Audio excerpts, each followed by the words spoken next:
sommes là, mesdames et messieurs, fidèles au poste, chaque mercredi pour Webpress. Webpress, l'émission qui reçoit des confrères et des consoeurs, en tout cas les hommes et les femmes des médias. Aujourd'hui, je reçois pour cette année, pour la toute première fois en 2017, Diana Ngikupa de la Colombe Plus. Très heureuse de vous retrouver, grand frère. Oui, merci beaucoup d'avoir pensé à nous. J'ai même cru, peut-être, comme les réseaux sociaux mentent, peut-être que vous aviez menti, mais c'était une invitation réelle par les réseaux sociaux. Donc nous sommes là vraiment dans les réseaux sociaux, même si vous ne m'avez pas réellement, mais dans les réseaux sociaux nous sommes là. Thierry Bongo d'Africa TV, très heureuse d'être encore avec vous Thierry. Merci beaucoup madame et bonne année. Bonne année aux téléspectateurs aussi. Voilà, je vais terminer par Juvenal Vangou, journaliste indépendant, très heureuse de vous retrouver. Merci madame, bonne année à vous. Voilà, bonne année, c'est tout le mois de janvier. Alors en tout cas, Diana Ngikupa, nous avons commencé par le sport. Prenons aussi ce grand, en tout cas, secteur de la vie nationale. Nous allons parler des léopards. Je sais que beaucoup sont en tout cas férus du ballon rond.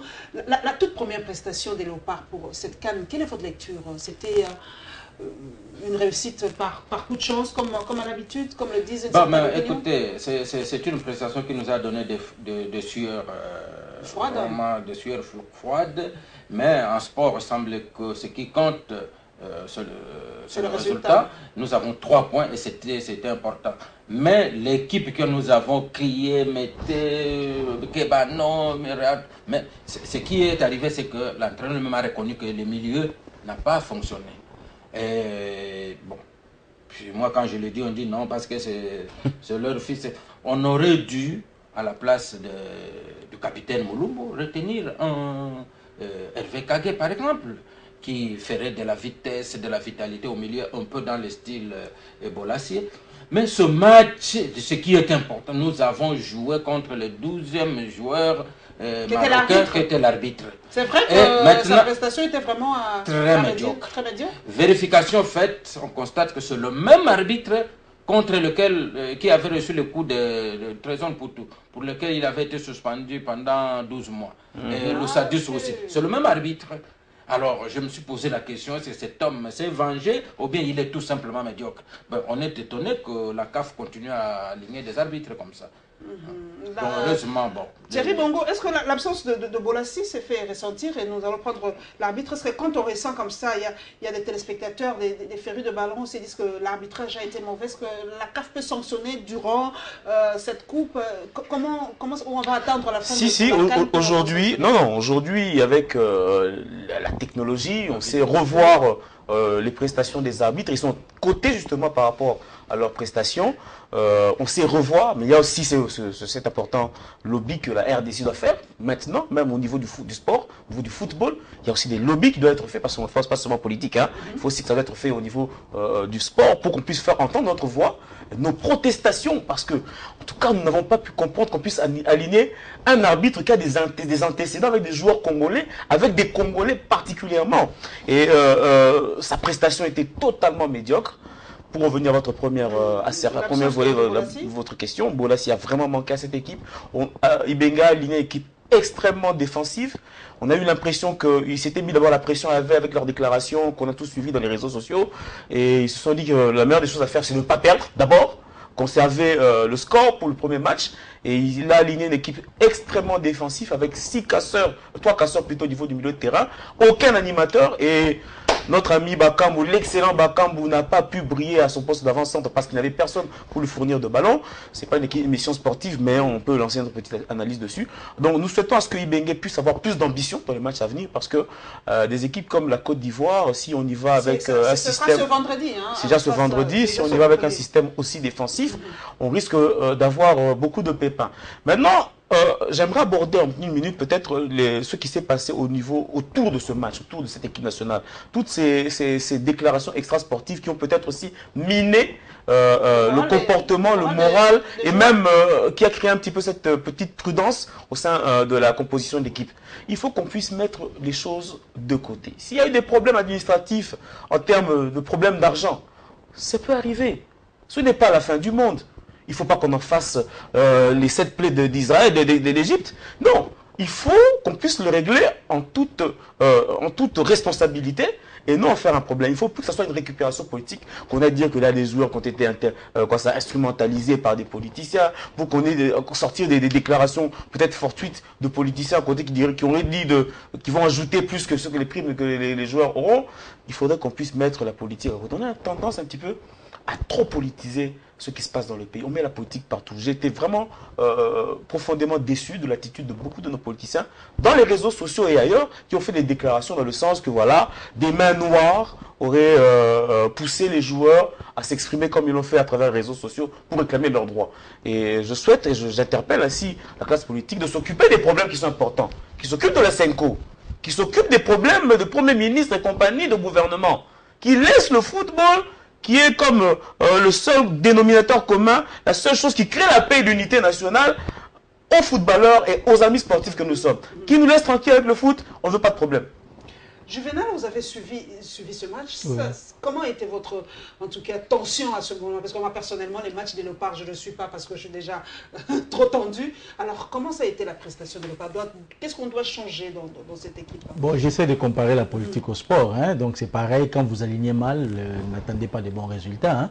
Mais à ce qui concerne les Léopards, c'est vrai, c'était vraiment un match qui nous a tous emballés. Mais à la fin, comme disait tantôt le confrère, c'est les résultats qui comptent. Mais je crois que nous devons être professionnels. Hein, dans tout ce que nous faisons, nous devons rester professionnels.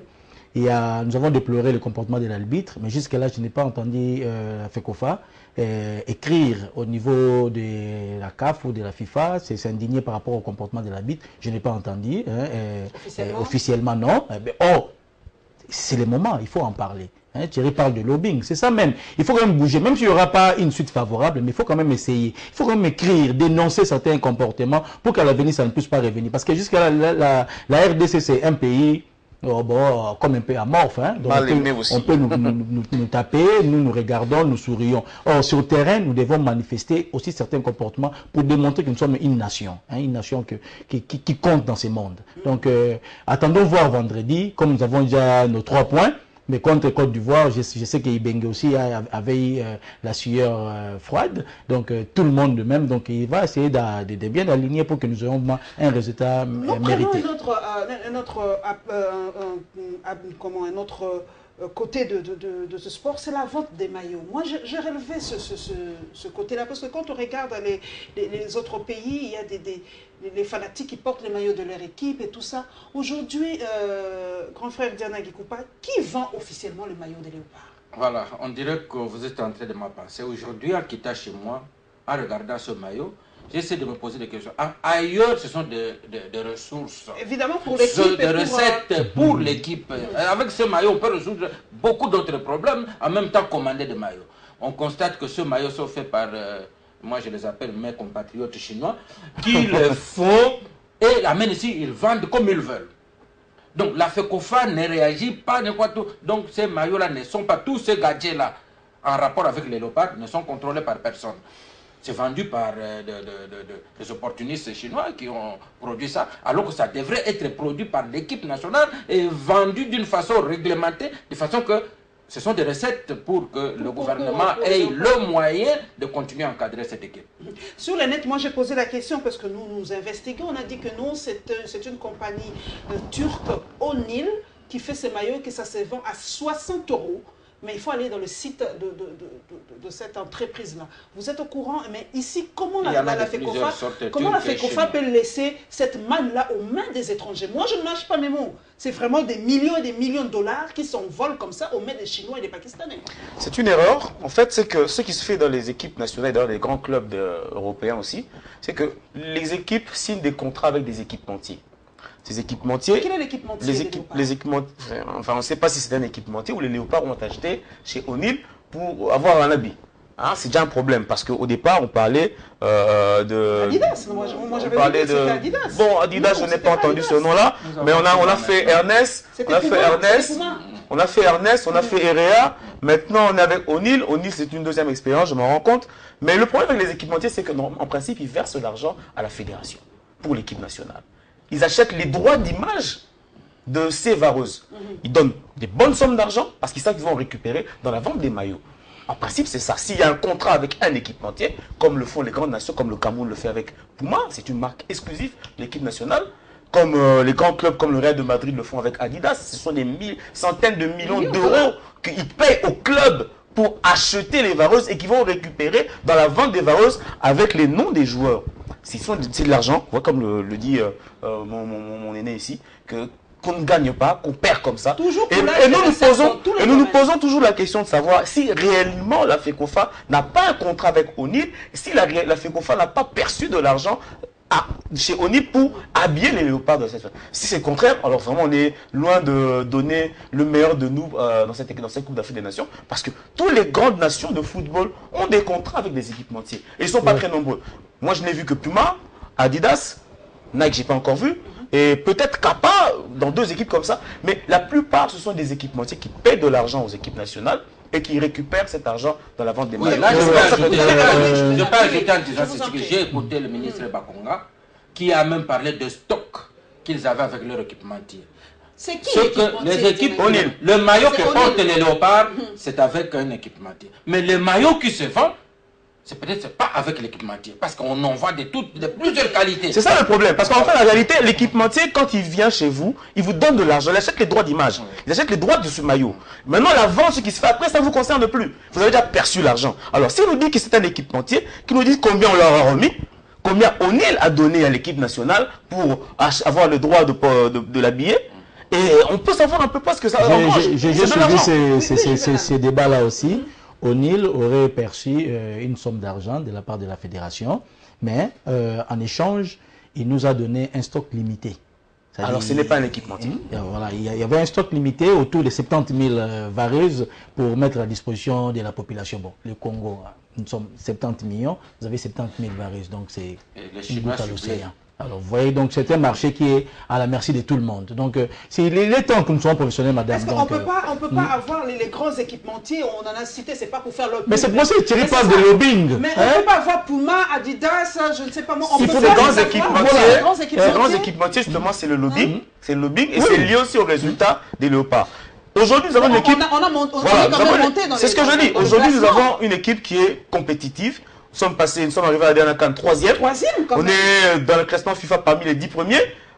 Alors, pourquoi notre fédération n'a pas cet esprit managérial là de pouvoir trouver un équipementier qui va donner des millions d'euros? Si on n'a pas des millions d'euros, des milliers d'euros à remettre à l'équipe nationale. Les léopards ne font pas rêver? C'est peut-être ça? Non, le problème c'est autour du management. C'est rien. Mais qui s'occupe de ça dans l'équipe?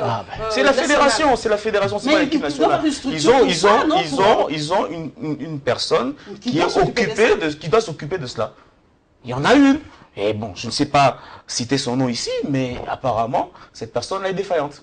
Oh là là, mais on perd des millions parce qu'il y a la qualité d'ailleurs de ces vareuses qui vraiment laisse à désirer. Vraiment, je vous en prie. Même si la RDC économiquement nous sommes faibles, mais on ne peut pas nous faire porter aussi du n'importe quoi parce que nous sommes pauvres. Là, moi j'ai vu sur le site, c'est 60 €. Mais bon, 60 € ne me dira pas que les Congolais sont incapables d'acheter un truc à 60 €. Et même quand on parle d'équipement, on ne parle pas que de la vareuse. Il y a toujours des produits annexes, connexes à ça. On peut faire des t-shirts. C'est ça, ça peut entrer dans tout ça de produits dérivés qui peuvent aussi aider à ce qu'on puisse avoir des ressources. Maintenant, ce que dit Juvenal est grave. Si c'est la fédération qui a acheté les vareuses, c'est que nous sommes vraiment en recul par rapport à ce qui doit se faire. Une équipe nationale n'achète pas des vareuses. Une équipe nationale est approchée par des équipementiers qui donnent de l'argent pour que ça puisse produire des vareuses. Vous avez suivi un jour l'équipe nationale du Cameroun porter des vareuses bras cassés. On a vu. On a vu une fois l'équipe nationale du Cameroun porter des vareuses style maillot de bain qui étaient en une seule pièce. L'équipementier Puma faisait des vareuses, des équipements dédiés rien que pour l'équipe du Cameroun. Destiné rien que pour l'équipe du Cameroun. Le circuit de la fédération n'est pas maîtrisé. Donc il y a de l'argent. Il y a des non, quand vous parlez des finances à la fédération, vous êtes directement fusillé. Il faut faire attention. Donc c'est un domaine qui regorge beaucoup d'argent, mais quand même... Qui devient glissant. Mais qu'on nous donne quand même... L'argent qu'ils ont de la CAF, on n'en parle pas. L'argent que la FIFA leur donne, on n'en parle pas. Comme c'est une structure... Avant, toutes les équipes ont perçu de l'argent.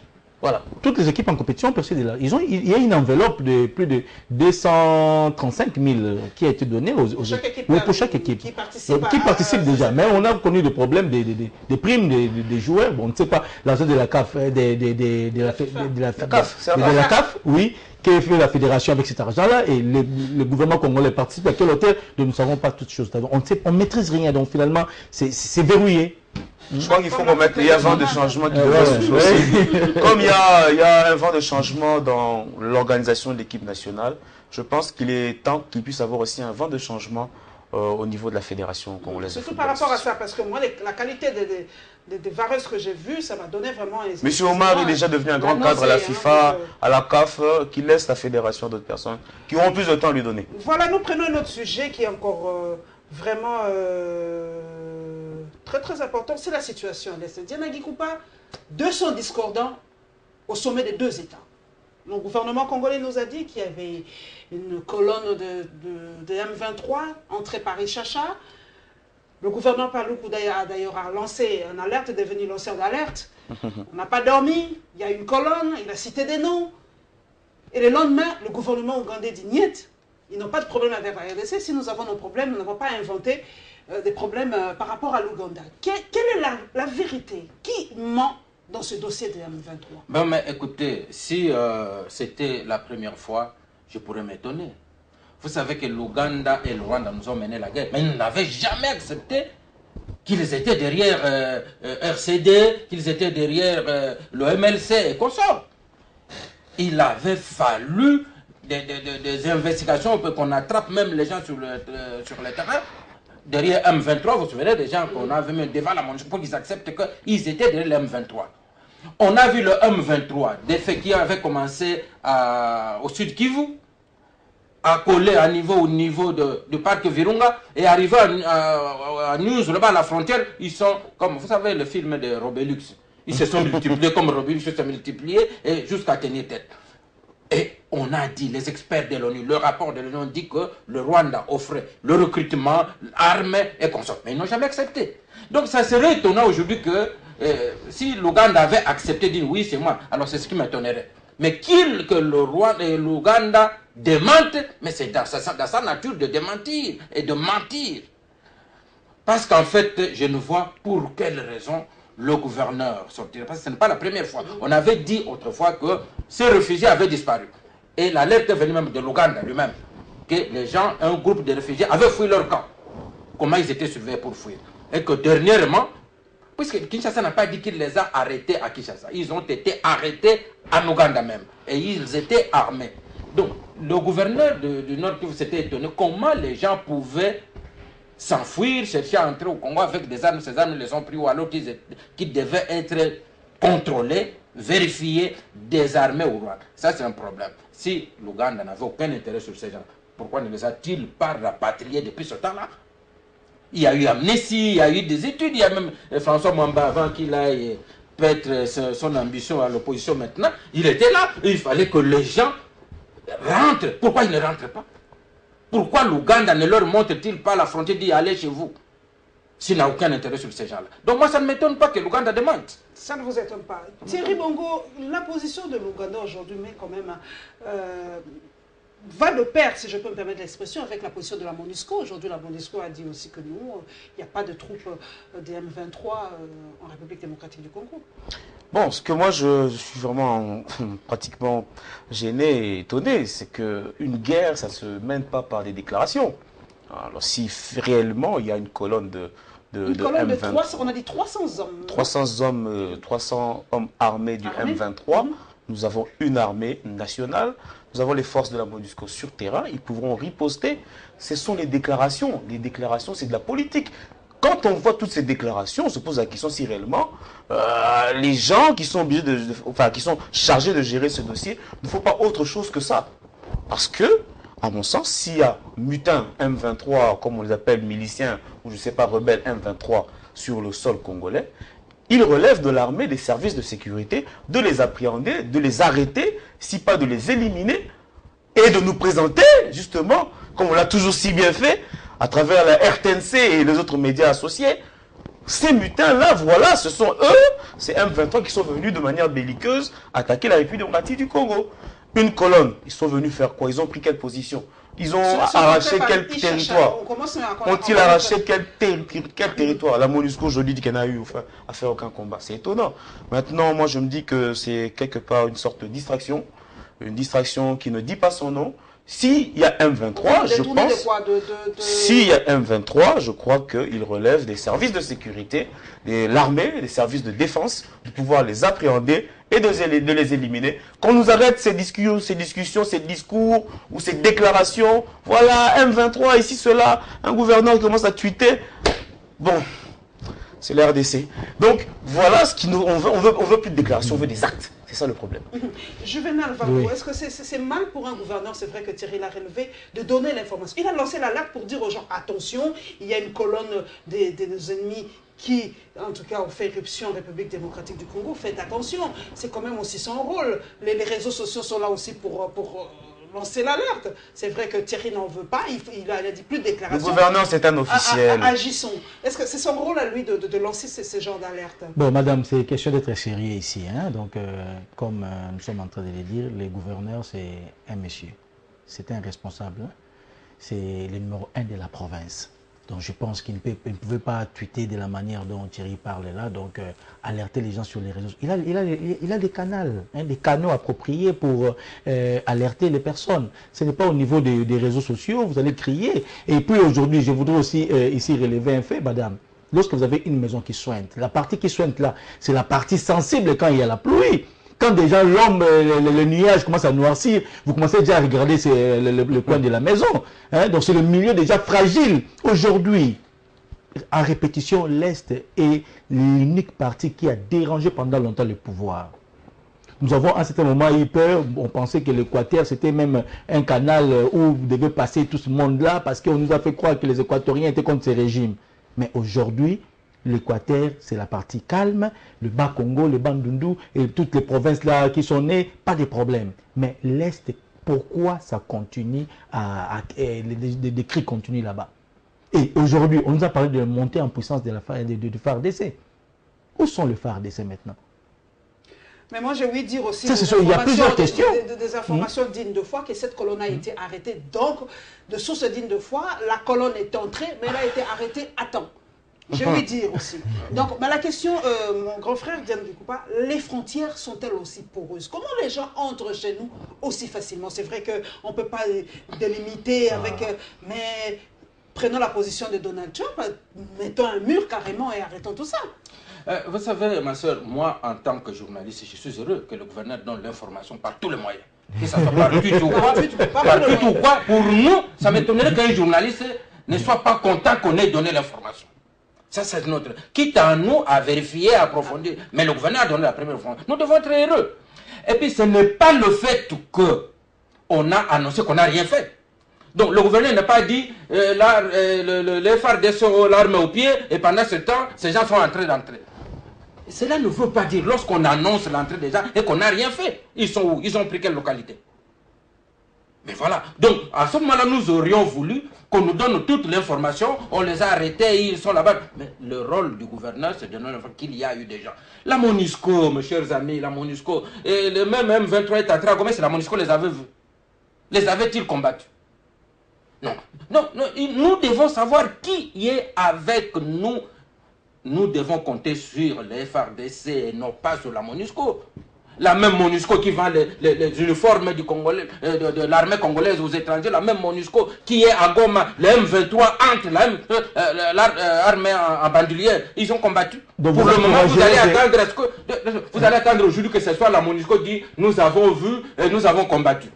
Donc vous encouragez que les choses de l'État soient traitées par les réseaux, par les réseaux sociaux. Ça c'est l'information. C'est pas une information. C'est pas une information. C'est quoi? Le gouverneur, c'est si. À part l'étude. Le gouverneur a parlé dans les médias. Dans les médias traditionnels. Mais ça s'est arrêté par les canaux officiels, le média. Non. Nous avons nos médias qui se limitent ici. Nous avons l'étude. Mes chers amis, si le gouverneur n'avait pas communiqué et que nous apprenons qu'on a pris telle localité, aujourd'hui le procès c'était quoi? Pourquoi ils n'ont rien dit? Ils ont vu les gens entrer, ils ont attaqué, on n'a rien dit, et c'était la complicité, c'était ceci. Donc finalement, les Congolais, nous ne savons pas ce que nous voulons. Nous voulons que nous soyons informés que l'ennemi entre, ou bien nous voulons voir être surpris, l'ennemi nous a pris. Moi, je pense que l'information par tous les moyens est nécessaire. Twitter, tout ça, Facebook, tout ça. Nous allons rendre le gouvernement par les réseaux sociaux. Qu'on nous informe partout. Pourquoi pas, hein? Ok, d'accord. Qu'on nous informe partout. Mais cette histoire de frontière, j'y reviens. Oui, les histoires de la frontière, je pense que c'est depuis 1998 que je suis parmi ceux qui ont demandé à ce que ces pays-là sont de petits pays. Notre frontière entre eux, ce sont de petites frontières. Mais avec le Rwanda, là, il y a d'abord le lac qui est une grande frontière, et puis il y a de petites frontières. Mais on peut même, avec la lave du volcan, là, on peut arracher et puis construire des murs. Et ce ne sera pas des murs continus parce qu'il y a des postes de surveillance. Ce mur aurait comme avantage quoi? De choquer la communauté internationale. Pour montrer que les Congolais en ont marre. Mais si les États-Unis, la grande États-Unis, construit un mur entre le Mexique et tout ça pour ne fût-ce que fuir les infiltrés. Et nous, ce ne sont pas les infiltrés qui viennent pour chercher la vie ici, mais qui viennent armes à la main pour nous insécuriser. Non. On a dit sur tous les coins de la République, partout, l'armée nationale n'est pas défaillante. L'armée nationale ne serait défaillante qu'à l'Est. Donc les autorités congolaises ne seraient complices des agresseurs qu'à l'Est. Pas l'Équateur. Nous avons connu les Égyptiens. C'est pour vous dire. Est-ce qu'on parle encore des Est-ce qu'on parle encore des C'est justement. Il y avait les Égyptiens, on les a combattus. Il y a son ami Kamana Sapou est en train d'être maté. C'est pour vous dire que personne n'est laxiste. Tout est combattu, même les gens qui sont dit, mais pourquoi à l'Équateur, on a eu cette promptitude avec laquelle on a combattu alors qu'on ne le fait pas à l'Est. Mais je pense qu'on aime plus l'Équateur que l'Est. Et les gens de l'Équateur, on les aime pas parce qu'on a plus. Non, nous ne savons pas ce que nous voulons dans ce pays. Non, je reviens à cette question d'ailleurs. C'est ça, c'est cette question qui fâche. Les Congolais se posent la question avec quelle rapidité on a terminé l'affaire Enyele, l'affaire Boudou Dia Congo, l'affaire Moïna Sampou. Mais à l'Est, on ne parvient toujours pas à élaguer cette question. Parce qu'il n'y a pas un Ouganda, il n'y a pas le Rwanda là-bas. Ici, parce qu'il y a le Rwanda, il y a l'Ouganda. En fait, le problème de l'Est de la République, nous ne cesserons de le dire, c'est un vaste complot international qui implique beaucoup de pays frontaliers et qui implique autant les responsables au sein du pays qu'ailleurs. Pourquoi? Parce que la manne de l'Est intéresse tout le monde, les minerais de l'Est intéressent le monde entier et tout le monde veut mettre la main dessus, tout le monde veut profiter de la situation confuse qui s'y trouve pour y trouver gain de cause. À l'Équateur, il y a quoi? Du bois? Mais oui, ça coûte quand même cher. Ouais, mais le bois, c'est pas facile à faire. Le bois, le pétrole, c'est pas facile à faire disparaître. Hein, par rapport à un sac de coltan. C'est pas facile. Donc, vous comprenez que les intérêts sont divers. On peut faire mater une rébellion rapidement à l'Est, à l'Équateur, parce qu'on trouve que ça va coûter trop cher pour rien que d'engager militairement là-bas. Mais quand on vous envoie à l'Est, les militaires sont contents parce qu'ils vont ériger des barrières, ils vont se faire la malle avec l'argent, les minerais exploités illicitement de ce côté-là. Donc il y a tout un conglomérat d'activités mafieuses qui se fait au niveau de l'Est du pays, qui fait que ça entretient aussi la situation actuelle. J'aimerais revenir sur le tweet du gouverneur. Nous ne refusons pas d'être informés. En tant que journaliste, nous sommes très heureux d'être informés. Mais l'acte posé par le gouverneur entretient plus la psychose que l'information. Dans le sens qu'il le met sur la place publique de manière brute et brutale avant de le donner en consommation aux professionnels qui peuvent la traiter et la diffuser comme il se doit. Je pense que mon aîné ici présent, c'est que quand il a une information, il ne la donne pas comme ça. Il la traite d'abord. Il sait tamiser ce qu'il faut dire à l'opinion, ce qu'il ne faut pas dire. Je crois qu'une information qui doit être émise par une institution passe par une autocensure interne et les médias eux-mêmes ont le doigté pour donner cette information. Le doigté que le gouvernement n'a pas. Il a tweeté dans les sentiments comme une personne qui pleurait, qui criait « Oh là là, Ndagweziki !» Non, c'est pas ça son rôle. Le responsable doit présenter une allure de sérénité. Un responsable doit rassurer. Et en tweetant ici, je suis de ceux qui pensent, c'est mon avis, qui peut être partagé peut-être par mon aîné Diana. En tweetant ici, le gouverneur fait preuve de manque de responsabilité parce qu'il aurait pu créer la psychose à la population. Et pour enchérir même Paulette, donc ici pour appuyer Thierry, donc je peux dire, ici, le gouverneur aurait dû faire ceci. Il a une information qu'il confie à son conseiller en communication, qui va les traiter, parce que c'est un professionnel, qui va les traiter, et le conseiller va le mettre maintenant sur la place publique. Ce n'est pas au gouverneur. Maman, le gouverneur, c'est l'autorité numéro 1 de la province. Donc c'est le papa, c'est le représentant du chef de l'État. Imaginez-vous que le chef d'État se mette à tweeter maintenant. Sur la situation du pays. D'ailleurs, pour Trump, on interdit de tweeter. Voilà, donc vous comprenez. Donc,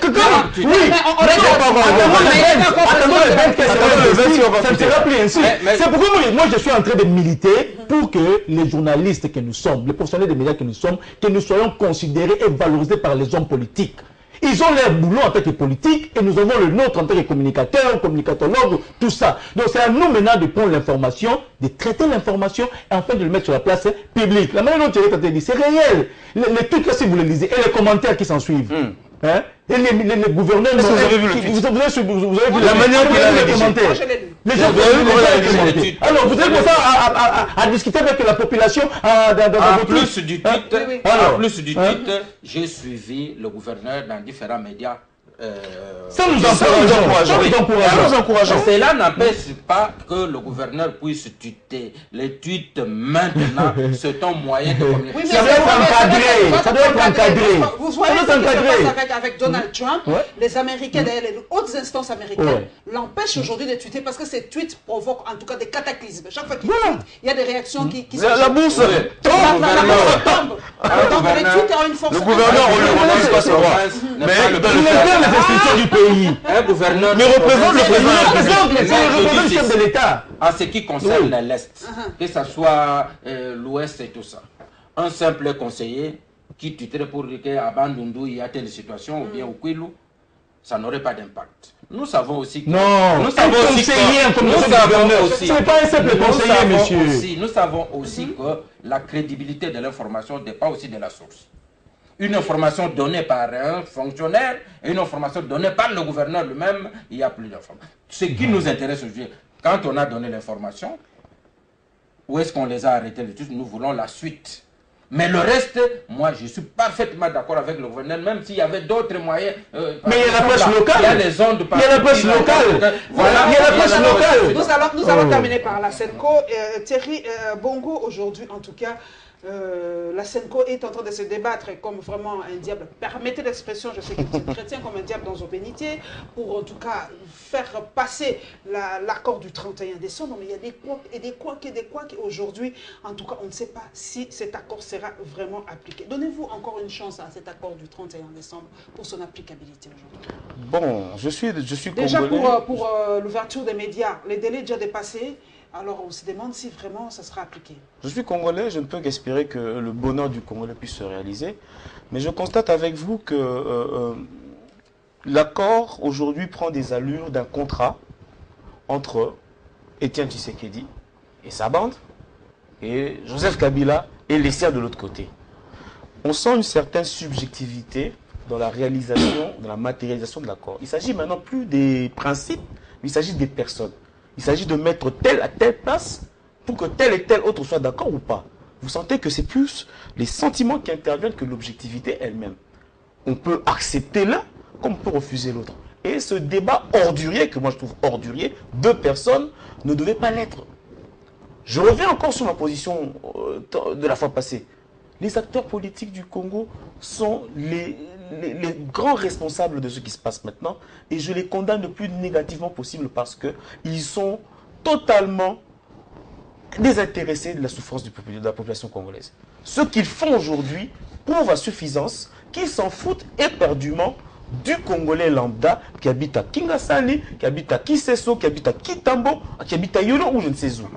Parce que aujourd'hui, la Senco perd du temps dans la réalisation de cet accord sur un seul problème, la composition du gouvernement.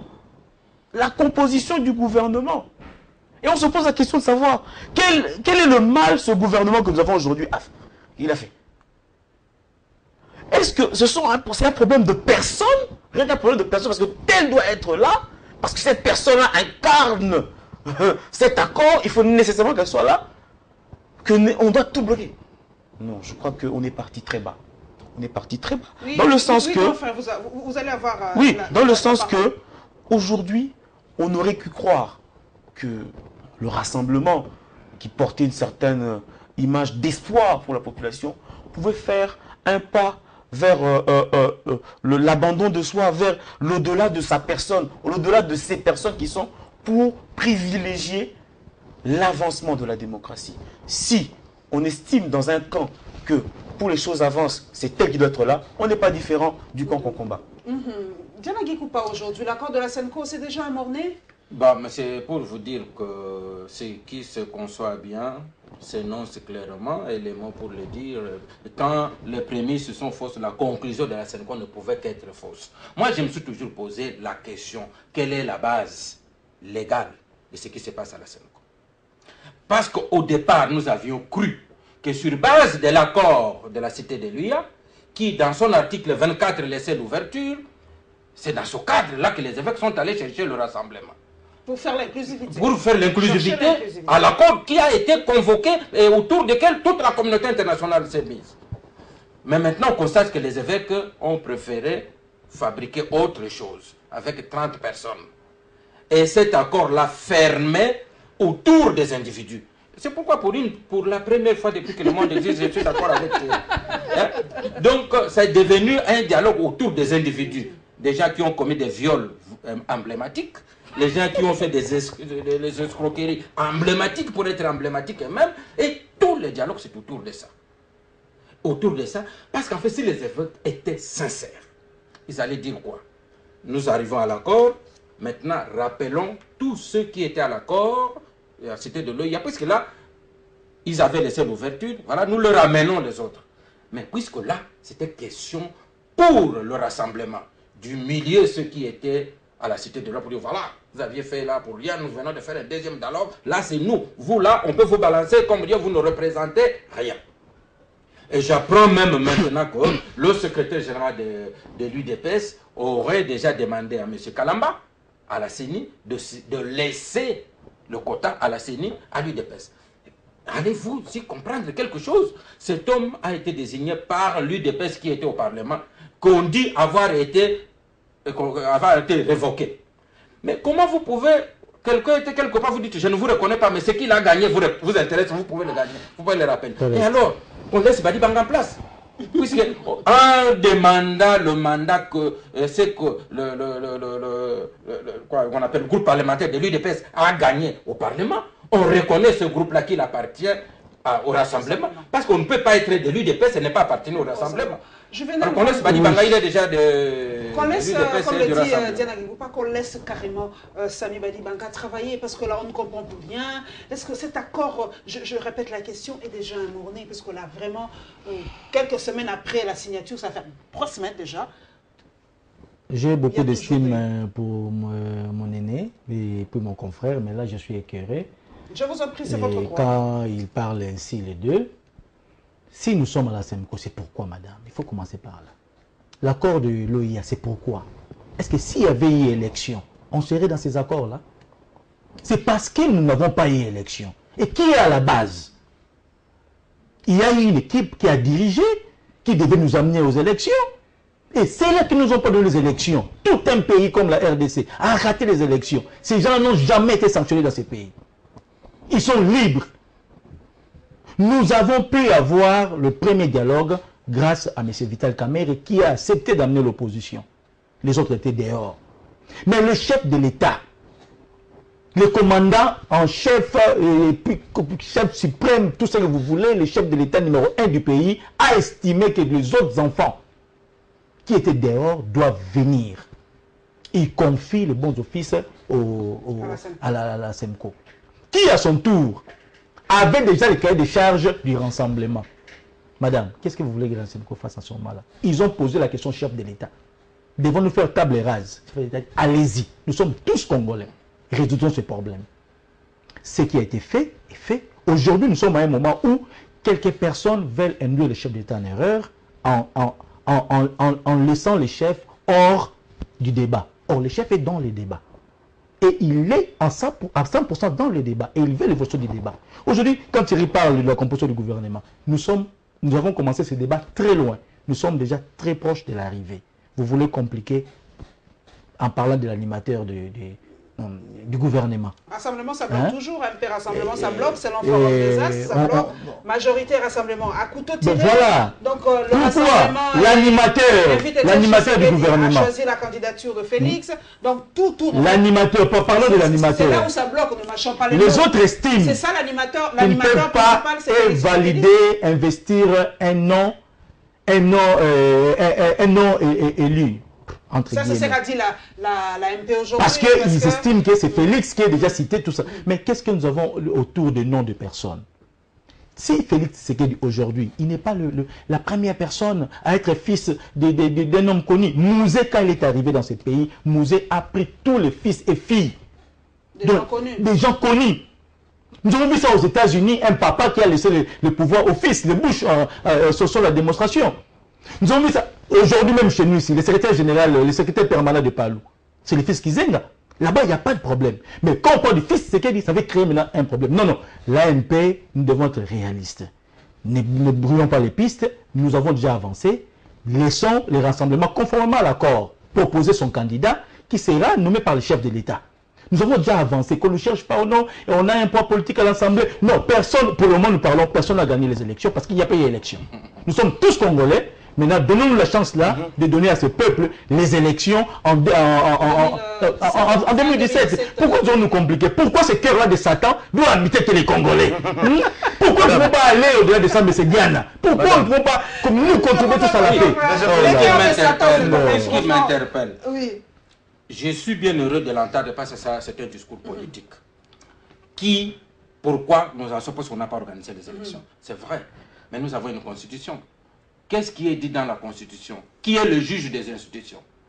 Je ne veux même pas dire justifier pourquoi, oh non, on a refusé le calendrier, c'est tout cela. Je ne veux pas les mêmes. Que dit la Constitution dans le cas où une institution est fautive? Nulle part il est dans la Constitution, puisqu'on dit respect de la Constitution. Dans l'opposition au rassemblement là-bas, de ce côté, il y a même une plateforme pour le respect de la Constitution. Qui, dans la Constitution, est en droit de sanctionner celui qui n'aurait pas fait son travail? Supposons même qu'il revenait au gouvernement d'organiser les élections. Le gouvernement ne les a pas organisées. La Constitution demande à l'opposition de venir partager le pouvoir, ou bien il y a une cour constitutionnelle qui est constitutionnelle. La CENI qui organise les élections. Ça c'est l'analyse d'un journaliste peut faire. La CENI qui organise les élections s'est rendue compte qu'elle est en retard. Elle n'a pas pu organiser. Elle est allée vers le juge constitutionnel. Le juge constitutionnel lui a dit, reportons les élections. Dès le moment où le juge reporte les élections, la faute, que ce soit la faute de l'opposition qui a refusé tous les calendriers possibles. Parce que c'est là nous en sommes là, parce qu'on a refusé le calendrier.